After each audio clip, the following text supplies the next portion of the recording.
জানো তো একটা কথা আমি খুবই বিশ্বাস করি, যার যেখানে ভাত থাকে সে কিন্তু যে কোনো পরিস্থিতিতে সেইখানে পৌঁছে যায়। ঠিক এটাই হয়েছে আজকে আমার সঙ্গে। তো দেখো আজকে আমি আর মামি রেডি হয়ে যাচ্ছিলাম আমাদের এখানে ঠাকুরের অনুষ্ঠানে।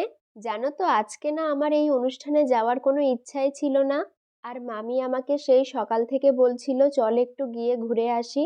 তো শেষ মুহূর্তে এসে আমার কেন জানি না মনে হলো মামি যখন এত করেই বলছে তাহলে একটু গিয়ে ঘুরেই আসি।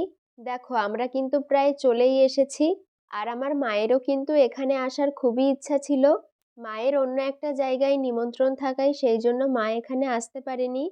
এখানে দেখো ঠাকুরের আসরটা কত সুন্দর করে সাজানো হয়েছে। কিছুক্ষণ ঠাকুরের নাম শুনে তারপরে চলে গেছিলাম খাওয়া দাওয়া করতে। খাওয়ার এখানে এসে আমি তো পুরো অবাক হয়ে গেছি, কারণ এখানে চারিদিকে প্রচুর লোকজন ছিল। আর এখানে একদিকে কিন্তু রান্না হচ্ছিল আর অন্যদিকে খাওয়া দাওয়া চলছিল। এই দেখো আমিও খেতে বসেছি আর এখানে প্রতিটা রান্নাই কিন্তু বেশ ভালো হয়েছিল। খাওয়া দাওয়া শেষ করে আবারও চলে আসি এখানে ঠাকুরের গান শুনতে। সত্যি আজকে যদি আমি এখানে না আসতাম এত সুন্দর একটা পরিবেশ আমি কখনোই দেখতে পেতাম না। এখানে আসার পরেই তো আজকে আমার মনটা পুরো ভালো হয়ে গেছে। বাড়ি আসার পথে এই দোকানটায় কিছু জিনিসপত্র দেখছিলাম। আর এই দোকানটায় এতটা পরিমাণে ভিড় ছিল আমরা কোনো কিছু ঠিকভাবে দেখতেই পারিনি। এই জায়গাটা দেখে তোমরা হয়তো অনেকেই চিনতে পারছো। এই জায়গাটা হচ্ছে সত্যজিৎ রায় বিনোদন পার্ক। বাড়ি আসার সময় আমরা ভাটার উপর দিয়েই আসছিলাম।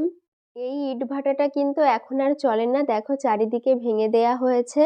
জানো তো আমাদের এখানে অনেকগুলো ইটভাটা ছিল, এখন প্রায় সবকটাই বন্ধ হয়ে গেছে। এই দেখো মাঠে কিন্তু গরমের ধান চাষ করা হয়েছে। আজকের ভিডিওটা এই পর্যন্ত, কেমন লেগেছে অবশ্যই জানিও। চলো আজকের মতো বাই বাই।